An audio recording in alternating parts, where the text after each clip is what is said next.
Bismillahirrahmanirrahim. Today we have talked about muscles of facial expression, muscles of the neck, suprahyoid muscles, infrahyoid muscles or strap muscles, muscles of the head, and muscles of the neck making the triangles.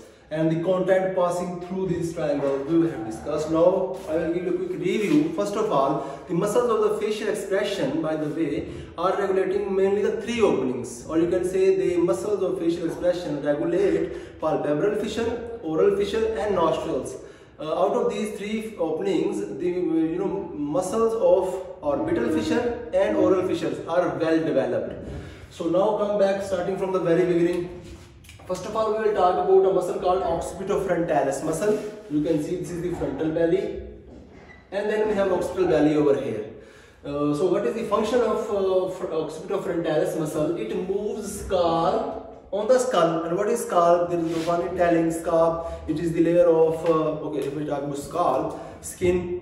Then after the skin we have connective tissue. After connective tissue we have aponeurosis. And after aponeurosis we have loose areolar tissue, and at the end we have periosteum. So these five layers making the skull, and the movement of skull over the skull, that is the function of occipitofrontalis muscle. And the another function of this occipitofrontalis muscle is raising, or it raises the eyebrows. Plus this is also called surprise muscle. Occipitofrontalis muscle, surprise muscle. Then there is another muscle over here. This is called procerus muscle. And if you talk about its function, it makes the transverse wrinkles across the bridge or root of the nose in frowning, and this is the muscle of dislike. Another dislike muscle is corrugator supercilii muscle. Corrugator is a Latin word meaning wrinkles. So corrugator supercilii muscle it makes the vertical lines on the forehead, plus it pulls the eyebrows medially. So these two muscles, corrugator supercilii and this procerus muscle, they are called dislike, muscles of dislike expressions, you can say. Then we have another muscle over here that is called levator palpebrae superioris muscle. The function of this muscle, as name indicates, levator palpebrae superioris, opening of the eye, you can say. And then we have other muscles present over here, auricularis, superior auricularis muscle, middle or anterior auricularis muscle, and posterior auricularis muscles. These muscles are now vestigial in humans. In the past, these muscles had functions, but now they are no longer used. Now they become vestigial. But they are still working in reflexes. So there is another muscle over here that is called orbicularis oculi muscle. It is having three parts. Orbicularis oculi muscle is called winking muscle or blinking muscle. And they have three parts. First of all is palpebral part. You can see it present on our palpebra or eyelids. They are helpful in the gentle closing of our eyes in sleeping or in winking or blinking. Then another second part of this orbicularis oris muscle is this one, orbital part. Orbital part is helpful for forceful closure of the eyes in dust or in rain, in you can say dusty area, from dust or rain or light. Then third part of the orbicularis oris muscle, oculi for eye and oris for mouth. So this is orbicularis oculi muscle or oculi muscle. Third part is the lacrimal part. You can see over here, if you can zoom in. This is the lacrimal part. This one is lacrimal part of the orbicularis oculi muscle. This one is the orbital part, and this is what? Our palpebral part. The function of the lacrimal part of the orbicularis oculi muscle is, can say, dilation of the lacrimal gland, and it increases the drainage of the lacrimal tear. Okay, that was about orbicularis oculi muscle. So there is another muscle called zygomatic major and zygomatic minor muscles over here. The zygomatic major is also called laughing muscles or joy or smiling muscle. Zygomatic minor muscle is called muscles of contempt. And if we talk about risorius, some books are saying they are the continuation of the platysma muscle, and this is muscle of grinning, or you can say broad smiling. Then we have another muscle over here. We have suprahyoid muscles or infrahyoid muscles. Okay, before we go to suprahyoid and infrahyoid, I will give you a quick review again. First of all, we have talked about orbicularis oculi muscle having three parts: palpebral part, orbital part, and lacrimal part. Then we have talked about procerus muscle present between the bridge or root of the nose, procerus muscle, wrinkles, vertical lines you can see, and then vertical line for corrugator. This is for transverse line between the across the bridge and root of the nose. Then we have corrugator superciliary muscle, wrinkles on the forehead, and then we have talked about occipitofrontalis muscle, frontal belly and occipital belly, movement of the scalp over the head. Then there is another muscle. This is called labium, lips. This is the orbicularis oris muscle. It is quadrate muscle. It is having superior part, inferior part, left part or right part. The function of this orbicularis oris muscle are closing of lips, pursing, pouting, and twisting. This is the function of orbicularis oris muscle. And there are many muscles, they are attached with the orbicularis oris muscle. This is the orbicularis oris muscle. This is the angular part of this orbicularis oris muscle. The muscles attached with the upper part of this lip functions are levator. Name of this muscle is levator labium superioris. You can see over here. This is what levator labium superioris. It is elevating the lips superiorly. The antagonist of this muscle is called depressor labium inferioris. This is also called muscle of sadness or grief. Then we have another muscle which is elevating the angular part of the mouth. That is called levator angular oris. And there is another antagonist muscle of this muscle is called depressor angular oris.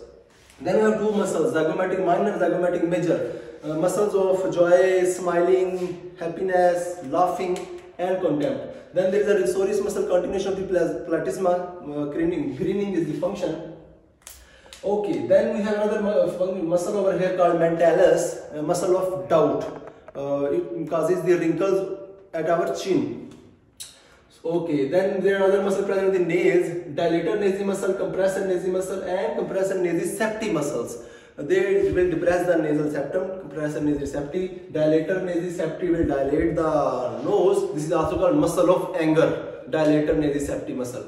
And compressor nasal septi, you can see this is the compressor nasal septi, which will compress the nose. This is dilator nasi septi, and this is this is compressor nasalis muscle, dilator nasalis muscle, and this is one is the depressor nasi septi muscle. Then now we will talk about muscles of suprahyoid or infrahyoid or strap muscle. All the muscles of the facial expressions get innervation from the facial nerve, 7th cranial nerve, except muscles of mastication. They get innervation by the 5th cranial nerve, the trigeminal nerve. And infrahyoid muscles or strap muscles, they get innervation from the ansa cervicalis, cervical nerve from C1 to C3, except one muscle that is called thyroid muscle. Come back. Suprahyoid muscle, there are 4 muscles that are named as suprahyoid muscle present superior to the hyoid bone. First of all, there is geniohyoid muscle, starting from the genial tuberosity of the mandible, attaching with the hyoid bone. There is no fun in telling that suprahyoid muscles, function of the suprahyoid muscles are elevation of the hyoid bone, and function of the infrahyoid muscles are depression of the hyoid bone. If we talk about first of all geniohyoid muscle originating from the genial tuberosity, inserting at the hyoid bone, this is the muscle get innervation by the hypoglossal nerve, and geniohyoid muscle elevate the hyoid bone. Then we have another muscle over here which is having anterior belly and posterior belly. That muscle is called digastric muscle. Digastric muscle is the muscle that will make our triangles of neck also. So digastric muscle anterior belly gets innervation by the trigeminal nerve, but posterior belly gets innervation by the facial nerve. Then we have mylohyoid muscle that get innervation by the mandibular nerve also. Then lastly we have stylohyoid muscle that gets innervation, maybe you can see it comes.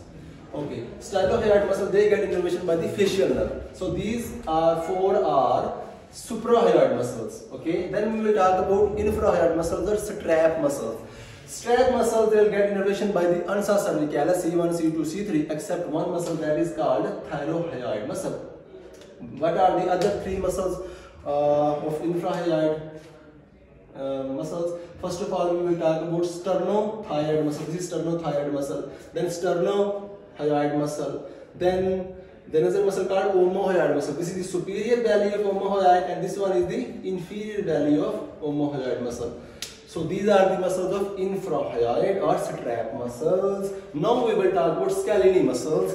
Scalene muscles, they are starting from the transverse process of C3, C4, C5, C6 and attaching at the inner posterior side of the first rib. First of all, we talk about scalene anterior muscle. Scalene anterior muscle, this one is scalene anterior muscle. It is the most superficial muscle present at the root of the neck and present deep to the sternocleidomastoid muscle. Then we have another muscle called scalene medius muscle.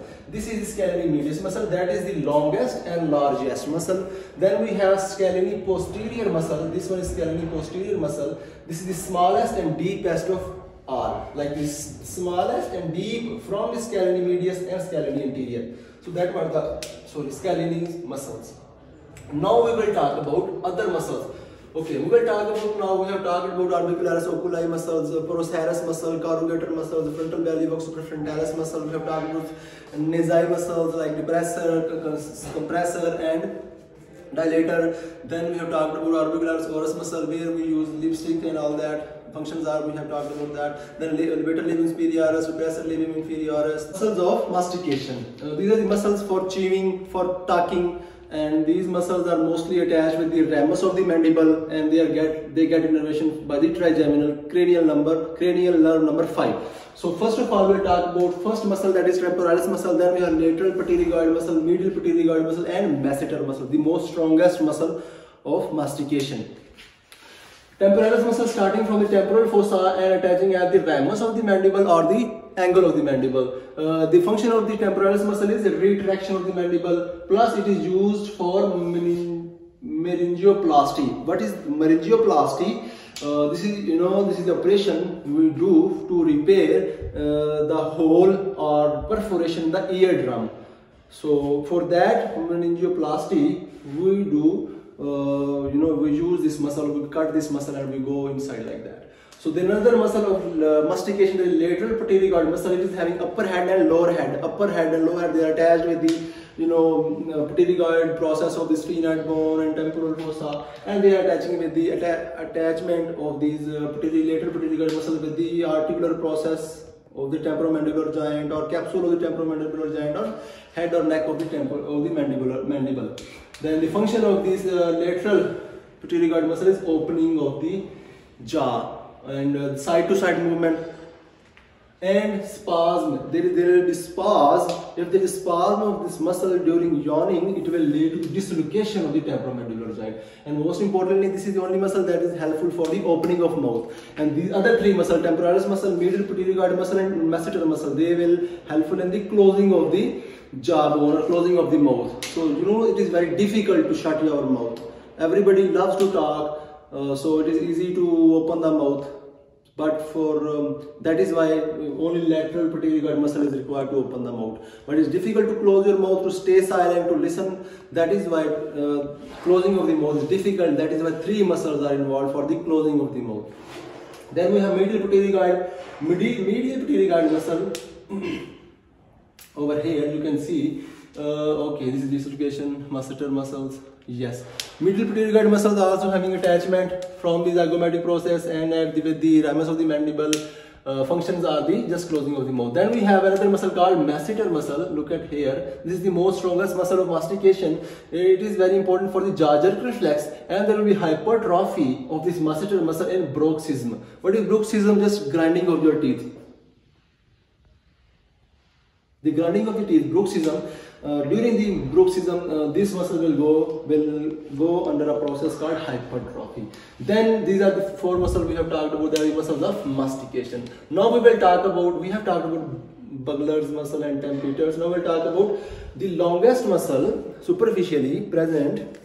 That is called sternocleidomastoid muscle. If we talk about origin, it originates from the sternum and the clavicle. That is why it is called sternocleido, and it inserts at the mastoid process. The name is sternocleidomastoid muscle, and the function of the sternocleido and the innervation by the spinal root of accessory nerve and you can say spinal part of accessory nerve and C2 to C3. The function of the sternocleidomastoid is a tilt of the head towards the same side and rotation of the head and neck towards the opposite side.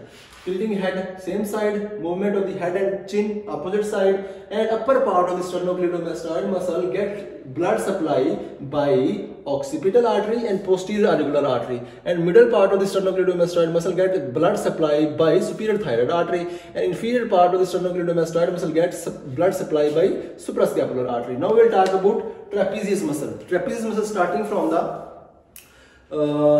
superior, you can say highest knuckle line in the occipital bone, and it will insert at the clavicle and at the acromial process. And this muscle is getting innervation by the accessory nerve, cranial nerve number 11, and the function is shrugging of shoulder, the elevation of shoulder. This is the function of trapezius muscle, and if there is injury to accessory nerve, then you just put a resistance and ask the patient to shrug his shoulder. He will do like this. So it means shrugging of shoulder is the function of trapezius muscle, gets innervation by the accessory nerve. And now we will talk about the superficial muscle lying in the superficial fascia, that is called platysma. It is also called muscle of horror, muscle of terror. This originates from the you can say superior part of pectoralis major muscle and anterior part of deltoid muscle, and it go upward towards the body and towards the angle of the mandible, and it is having a continuation in the face. Other is the risorius muscle, the grinning muscle. Now it produces vertical ridges in the neck to decrease the pressure in the vein when we use tight collar shirt. Then it also depresses the mandible and it draws the angle of the mandible in expression of horror and terror. So that was about muscles of mastication and suprahyoid muscles and infrahyoid muscles and scalene muscle. Is there anything left? No. Okay, now we will talk about the triangles of neck. There are anterior triangles of neck and posterior triangles of neck. There is only muscle that is landmark for anterior and posterior triangle, that is sternocleidomastoid muscle. If sternocleidomastoid is starting from the sternum and the clavicle going upward toward the mastoid process, so the triangles which are present anterior to this muscle, that is the anterior triangles, and the triangles which are present posterior to this muscle, that is called posterior triangles. The apex of anterior and posterior triangle is different, or opposite you can say. The apex of the posterior triangle is towards the mastoid process here, and apex of the anterior triangle is near the sternum. This is the difference. So now we will talk, first of all we will talk about muscle. There is only first muscle you should remember while talking about triangles of neck. Muscle starting from the sternum and clavicle, sternocleidomastoid muscle, all these. Okay, this is okay, if I do like this, so all the triangles are present anterior to this muscle, anterior triangles, and all the triangles present behind this muscle, that is called posterior triangle. So then there is a muscle called, this is which muscle? Digastric muscle. This is having anterior belly and posterior belly. It is also dividing the anterior triangles into submental triangle and submandibular triangle, and then we have omohyoid muscle. This is the superior belly and yes, and this is one is the inferior belly. It is also dividing the anterior and posterior triangles into carotid triangle and muscular triangle and occipital triangle and supraclavicular or subclavian triangle. Now we will discuss in detail each triangle. Okay, first of all we talk about posterior triangle in detail. The posterior triangle, anterior wall is made by posterior wall of sternocleidomastoid muscle. Posterior wall is made by the anterior part of the trapezius muscle. Okay, the base or inferior wall of the posterior triangle is made by the middle 1/3 of the clavicle. Don't forget this thing, middle 1/3. If I divide this clavicle into 3 parts, this part is called middle part. So middle part of the middle 1/3 of the clavicle makes the base or inferior part of the posterior triangle, and roof of the posterior triangle made by the investing layer of the deep cervical fascia. Now we will talk about in detail. We have subdivided the posterior triangles into 2, occipital and suprascapular subclavian, with the help of inferior belly of omohyoid muscles. First we will talk about occipital triangle. The boundaries of occipital triangles are just, you can say, anterior part is made by the posterior part of the sternocleidomastoid muscle. Floor is made by the upper part of the inferior belly of the omohyoid muscle, and posterior wall is made by the anterior wall of the trapezius muscle. If we talk about its content, of the occipital triangle. First of all, cranial nerve number 11, accessory nerve, spinal part, which supplying the trapezius muscle. Then dorsal scapular nerve, it supplies the levator scapulae muscle, and rhomboid major and rhomboid minor muscle. Then the content, and now we are talking about occipital triangle. The content of occipital triangle, other than these, are occipital artery, deep cervical lymph nodes, superficial transverse cervical artery, and 4 terminal or end branches of the cervical plexus. Now we will talk about subscapularis or supraclavicular triangle. If we talk about the boundaries, anterior part is made by the posterior wall or posterior side of the sternocleidomastoid muscle. Upper wall is made by the inferior part of the inferior belly of the omohyoid muscle, and floor is made by the middle one third of clavicle. If we talk about the content present in the subclavian or supraclavicular triangle, you can see over here the third part of the subclavian artery, subclavian vein, phrenic nerve, don't forget this, and trunk of brachial plexus, upper trunk, middle trunk, lower trunk. Then lymph nodes are present, and there is no falling there in the external jugular vein, which is also present at in this triangle. That is very helpful in clinical point of view. We examine the venous pressure in this triangle from the external jugular vein, because it is very straight and valveless, and the pressure in the external jugular vein will be as same as in the atrias of the heart, specifically right atrium, because right atrium that is getting venous drainage by superior vena cava and inferior vena cava. Then we have some clinical significance in the posterior triangles of the neck. First of all, we will talk about pulsation of the subclavian artery. Yes, you can pulsate the subclavian artery if you just press your fingers middle and posterior part of the clavicle at the root of the neck. You can feel that pulsation of the subclavian artery. They are present in these posterior triangles. Then the swelling in the posterior triangles of the neck may be due to tuberculosis, maybe due to lymphoma, more specifically Hodgkin lymphoma, or maybe due to malignancy. Malignancy may be of arm, maybe of breast, maybe of chest. And then there is a damage to if there is a damage to the spinal part of the accessory cranial nerve number 11, then we know the spinal part of accessory cranial nerve not only innervating the trapezius muscle but also sternocleidomastoid muscle. So if you just remove a lymph node, or you want to take a biopsy of the lymph node from the posterior triangle, it will damage if it damages the spinal part of the accessory cranial nerve, then trapezius muscle function will loss. Person can't do shrugging. If you did biopsy from this side and you ask the patient to shrug his shoulder, elevate shoulder, he will do like this.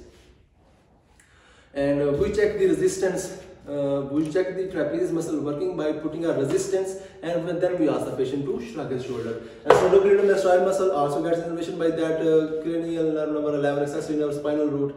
And then the person is unable to tilt his head to the same side and rotate his head and chin towards the opposite side.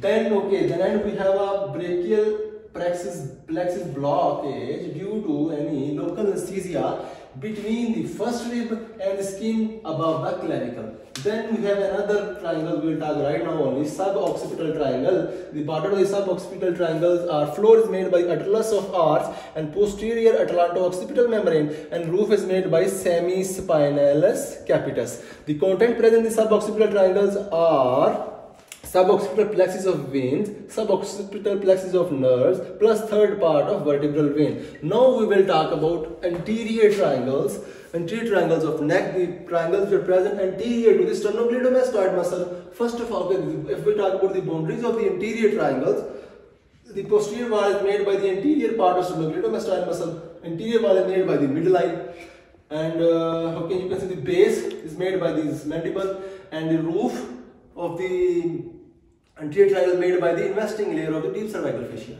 Then now we will talk about submental triangles, that is unpaired triangle, which is present at the front of the neck, below the mandible, and half of the triangle present right side, half of the triangle present the left side. And this is the only unpaired triangle in our neck. And the content of the submental triangles are submental lymph nodes, submental veins, and so submental lymph nodes gets lymph from the central part of the lower lip, lymph from the tip of the tongue, and lymph from the anterior superior floor of the mouth, anterior floor of the mouth, and then it also contains anterior jugular vein. Now we will talk about submandibular triangle. Submandibular triangle present over here. This is also called digastric triangle because this triangle is made by the digastric muscle, anterior belly and posterior belly. Okay, this is posterior belly. This is stylohyoid muscle. This is hyoid bone. This is midline. This is sternocleidomastoid. This is manubrium. This is clavicle. This is acromion. Okay, now submandibular digastric triangle's boundaries are, base is made, or superior part is made by the mandible, anterior part is made by this posterior part of anterior belly of digastric muscles, and roof, or you can say the inferior part, is made by the anterior part of the posterior belly of digastric muscles. If we talk about the content of the submandibular triangles, they are superficial to mylohyoid muscle.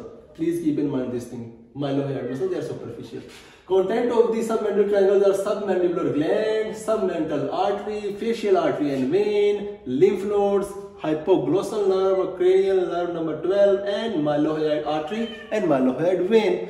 Then we have another triangle called muscular triangle. See the shape over here and here also. Muscular triangle, the boundaries: anterior made by the midline, upper made by the anterior part of the superior belly, the omohyoid, and floor or inferior part is made by the sternocleidomastoid muscle.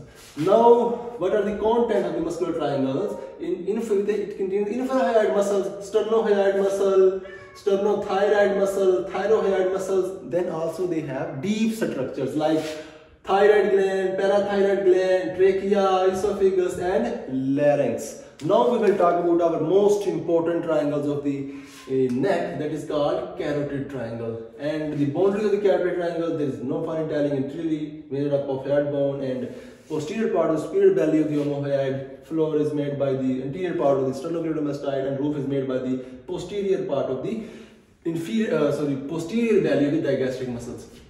If we talk about this is the triangle which is having the maximum blood supply. And why it is called carotid? The naming due to its content, like common carotid artery, internal carotid artery, external carotid artery, all the carotid arteries present in this neck, in this triangle, that is why it is called carotid triangle. If we talk about the content, the arteries present in this, the arteries which are present in the carotid triangles are common carotid artery plus carotid sinus plus carotid body, and external carotid artery and its 5 terminal branches. If we talk about the veins which are present in the carotid triangles are internal jugular vein and lingual vein, common facial vein, superior thyroid vein. If we talk about the nerves present in the carotid triangles, that are cranial, last 3 cranial nerves: vagus nerve, accessory nerve, and hypoglossal nerve, and external plus internal laryngeal nerve, and ansa cervicalis upper root is present in the carotid triangle, and last but not the least, cervical part of the sympathetic chain is also present in the carotid triangle. Now we will talk about the clinical significance, that is called torticollis or wry neck, due to spasmodic contraction or shortening of the neck muscles caused by sternocleidomastoid muscle injury or avulsion, damage to the accessory nerve at birth.